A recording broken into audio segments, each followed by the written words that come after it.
Hi, good people. This is the second example we gave when we did variation of parameters. Now we're going to do the same exact differential equation using the technique of integrating factors. I believe that any first-order linear differential equation that can be solved with VP can be solved with IF and vice versa.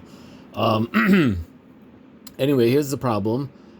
X ln x y prime plus y equals 2 ln x. So this is a first-order linear differential equation, and I divide everything here because I want to get a y prime by itself. So I get y prime equals 1 over x ln x y plus that y equals 2 over x. I notice that p is going to be 1 over x ln x and q is going to be 2 over x.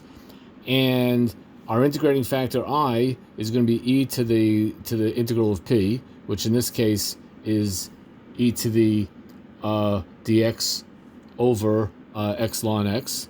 And this, if you integrate this integral, you get ln x. And you should know how to do that. If you don't, figure it out or ask me. And by the way, we're going to restrict x to being greater than 1 to make this work. See, normally we'd have to restrict x to be greater than 0 because of the ln, but here, because we have the ln of the ln, we need x to be greater than 1. So that ln x is greater than 0, and then the ln of a positive number. Anyway, e to the ln x is just plain ln x.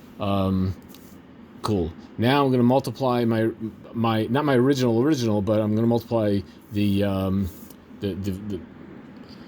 I'm going to multiply the proper formatted differential equation by I, and I get ln x y prime plus 1 over xy equals 2 ln x over x, and that gives me, now this by product rule backwards, this is ln x times y prime.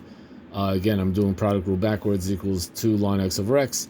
And now to get ln xy, I'm basically taking the integral of both sides, and the integral of 2 ln x over x dx is equal to ln x squared plus c. Now, if you don't know how I got from here to here, if you don't know how I got this, then figure it out or ask me.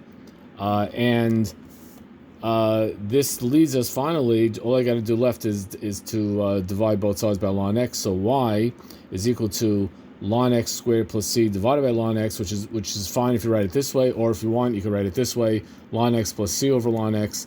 Anyway, this is the general solution. This is the exact same solution we got when we did this with variation parameters. Again, I want you to check this solution and check the solution to the previous problem. I want you to check the solution into the original differential equation to see that it works, because I want you to realize that this stuff actually works. I'm not just doing a bunch of mumbo jumbo and saying that this is the solution. I want you to actually take this solution, check it into the original differential equation, and see that it works, and it will. And goodbye, my friends.